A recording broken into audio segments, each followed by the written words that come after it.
श्रीराम समर्थ.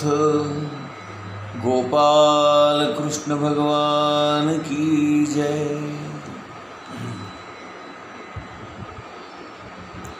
ज्ञानेश्वर महाराज म्हणतात, ज्याप्रमाणे एखादा मासा समुद्रामध्ये जन्माला येतो, समुद्रामध्ये वाढतो, समुद्रामध्येच राहतो, त्या माशाला समुद्रामध्ये आलेल्या तुफानाची, उंच उंच लाटांची, वादळी वाऱ्यांची भीती वाटत नाही. तसे आपण सुद्धा प्रपंचामध्ये राहताना हा सगळा प्रपंच भगवंताने निर्माण केलेला आहे आणि त्याच्याच इच्छेने सुखदुःखांच्या लाटा या भवसागरामध्ये येतात हे मान्य करून आपण अत्यंत निर्भयपणे त्या प्रपंचामध्ये राहणं आणि कर्तेपण हे सगळं भगवंताचं आहे हे समजणं, यालाच कर्मयोग असं म्हणतात. कर्मयोगामध्ये असणारा माणूस कधीच घाबरत नाही आणि तो मनाने अत्यंत शांत असतो. हे आपल्याला शिकायचं आहे. ज्ञानेश्वर महाराज म्हणतात, कर्म करणाऱ्या माणसाची बुद्धी स्थिर झालेली असली पाहिजे.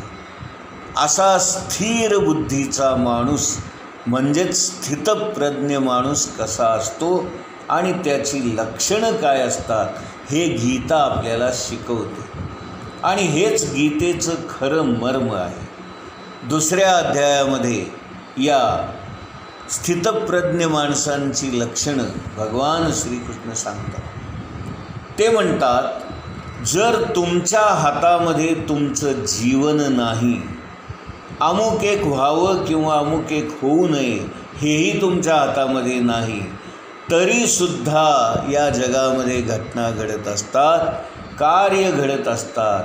त्याला मी कारण नसून हे सगळं घडवून आणणारी कोणीतरी वेगळी शक्ती आहे आणि त्या शक्तीमुळे, त्या परमात्म्यामुळे, त्या भगवंतामुळे हे सारं घडतं. हे समजून घेणं, हे शिकणं हाच गीतेचा अभ्यास करण्याचा मूळ हेतू आहे. मी करतो असं जेव्हा आपण म्हणतो तेव्हा माझी शक्ती ही अत्यंत मर्यादित स्वरूपाची असते आणि मग मर्यादित स्वरूप असूनसुद्धा आपल्याही हातून काहीतरी कार्य घडतंच ना आणि व्यवहारामध्ये ते आपल्याला दिसतं ना. मग ज्याप्रमाणे आपल्या वैयक्तिक जीवनामध्ये किंवा वैयक्तिक व्यवहारामध्ये आपल्या शरीराच्या शक्तीमुळे जे काही कार्य घडतं त्याला आपण मी केलं असं म्हणतो. मग या संपूर्ण विश्वामध्ये जे कार्य घडतं किंवा या संपूर्ण विश्वाची जी काही काळजी घेतली जाते ती भगवंताच्या कृपेने घेतली जाते किंवा भगवंताच्या इच्छेनेच या सगळ्या गोष्टी घडतात. हे आपण का समजू नये? आणि हे समजून घेणं, हे शिकणं, यालाच कर्मयोग असं म्हणायचं. ही कार्य करणारी शक्ती या जगामध्ये जी काही आहे त्यालाच आपण ईश्वर म्हणायचं. या शक्तीच्या अस्तित्वाची सतत जाणीव ठेवणं हेच आपल्याला झालेल्या सद्बुद्धीचं लक्षण आहे. सद्बुद्धी जेव्हा होते तेव्हा तिचं काम हेच आहे की ती आपल्याला या भगवंताच्या शक्तीची जाणीव करून देत असते. जे विशेष असतं ते विशेषत्वानेच असतं आणि जे सामान्य असतं ते त्याच्या विशेष शक्तीमुळे चालतं. गीता काय किंवा ज्ञानेश्वरी काय, हा सगळा वेदांतच आहे आणि हा वेदांत असा आहे की आपण सगळी सामान्य माणसं आहोत, परंतु प्रत्येकामध्ये माणुसकी आहे. माणुसकीशिवाय माणूसच नाही. माणुसकीचा थोडा थोडा अंश प्रत्येकामध्ये असतोच. भगवान श्रीकृष्ण हेच गीतेमध्ये सांगतात. ते म्हणतात, ममैवांशो जीवलोके जीवभूता सनातनः. म्हणजे प्रत्येकामध्ये जो काही अंश आहे तो माझाच अंश आहे आणि हे आपण समजून घेतलं पाहिजे. आपल्यामध्ये जी माणुसकी आहे किंवा आपल्यामध्ये मनुष्यपणाचं जे मूळ आहे ते या भगवंताच्या कृपेनेच आपल्यामध्ये आलेलं आहे. आपण सगळीजण त्याचा अंश आहोत. ही जाणीव आपल्याला सतत राहिली पाहिजे. सबंध विश्वाला, संपूर्ण जीवनाला व्यापून टाकणारी ही जी जाणीव आहे, ही जी माणुसकी आहे, याचं भान आपल्याला बुद्धीला होणं म्हणजेच मनामध्ये सद्बुद्धी निर्माण झाली असं आपण म्हणायचं. यालाच संत लोक राम इच्छा राम करता असं म्हणतात. म्हणजेच या जगामध्ये जे काही घडतं ते या रामाच्या इच्छेने घडतं. करता तो आहे, मी करता नाही, हे आपण समजून चालायचं आहे. गोंदवलेकर महाराज एक फार सुंदर उदाहरण देतात. माझा मुलगा मेला, माझी बायको मेली, माझे सगळे नातेवाईक मेले, परंतु मी मात्र या जगामध्ये उरलो आहे. का उरलो आहे? कारण मी मेलो नाही म्हणून. याच्या पलीकडे याला दुसरं काहीच कारण नाही. आणि म्हणून आपलं जगणंही आपल्या हातात नाही, आपलं मरणंही आपल्या हातात नाही. मग ही जर जीवनाची दोन्ही टोकं जर आपल्या हातात नसतील तर मध्यभागी असणारं आपलं जीवन हे तरी आपल्या हातात कसं असेल? आणि म्हणून या जीवनामध्ये जे काही घडतं ते भगवंताच्या इच्छेने घडतं आणि त्याच्या कर्तेपणामुळे घडतं. म्हणून आपण सतत राम इच्छा राम करता असं म्हणत राहावं. एकदा एका माणसाला अटॅक येतो आणि तो ताबडतोब मरतो. आणि दुसऱ्या माणसाला 10-12 हार्ट अटॅक येऊनसुद्धा तो जिवंत राहतो. याला काय म्हणावं बरं? म्हणजे मरण केव्हा येईल हे आपल्याला सांगताच येत नाही. हार्ट अटॅक आल्यावर माणूस मरतो हे जरी खरं असलं तरी काही लोकांना अनेक वेळा हार्ट अटॅक येऊनसुद्धा ते जिवंत राहतात. हे कसं काय मग? म्हणून कशाने काय होईल किंवा कशातून काय होईल हे आपल्याला ठरवता येत नाही. हे सगळं भगवंताच्या इच्छेने घडतं. म्हणून आपण सर्वमान्य होईल असा विशेष असा नियम करू शकत नाही.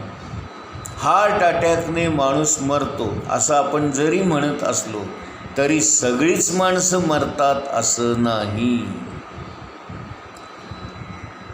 या समाजामध्ये, या जीवनामध्ये जी काही माणुसकी आहे ती कशाच्या आधारावर आहे? तर या विश्वव्यापी माणुसकीच्या आधारावर ती असते. म्हणून याचा अर्थ असा की जे व्यक्त आहे ते अव्यक्ताच्या आधारावर जगतं. आणि या अव्यक्त शक्तीलाच आपण ईश्वर असं म्हणतो, भगवंत असं म्हणतो, परमात्मा म्हणतो, परमेश्वर म्हणतो. त्याच्या अस्तित्वाची जाणीव सतत होणं हेच आपल्या सद्बुद्धीचं महत्त्वाचं कार्य आहे. आता सद्बुद्धी काय आहे ते आपण बघूया. ओवी क्रमांक 236. जेथ न संचरे पुण्य पाप, जे सूक्ष्म अति निष्कंप, गुणत्रयादी लेप न लगती जेथ. ज्ञानेश्वर महाराज म्हणतात, सद्बुद्धी कुणाला म्हणायचं तर जिथे पाप पुण्याचा स्पर्श देखील होत नाही, जी अत्यंत सूक्ष्म आहे आणि अत्यंत स्थिर आहे, जिला सत्व रज तम या 3 गुणांचा स्पर्शसुद्धा होत नाही किंवा याचं आवरणसुद्धा जिच्यावर लागू शकत नाही, अशी जी बुद्धी असते त्या बुद्धीला सद्बुद्धी असं म्हणतात. जेथ न सरे पुण्य पाप, जे सूक्ष्म अति निष्कंप, गुणत्रयादी लेप न लगती जेथ. पुढच्या ओळीमध्ये म्हणतायत, अर्जुना ते पुण्यवशे, जरी अल्पची हृदयी बुद्धी प्रकाशे, तरी अशेषही नासे संसार भय. अर्जुना, आपल्या पुण्याईमुळे म्हणा, जर आपल्या मनामध्ये ही सद्बुद्धी जर आली आणि आपल्या हृदयामध्ये जर या सद्बुद्धीचा थोडासा जरी प्रकाश पडला, तरी तो आपला अज्ञान अंधकार दूर करून टाकतो आणि आपलं संसार भय नष्ट करून टाकतो. अर्जुना ते पुण्यवशे, जरी अल्पची हृदयी बुद्धी प्रकाशे, तरी अशेषही नासे संसार भय.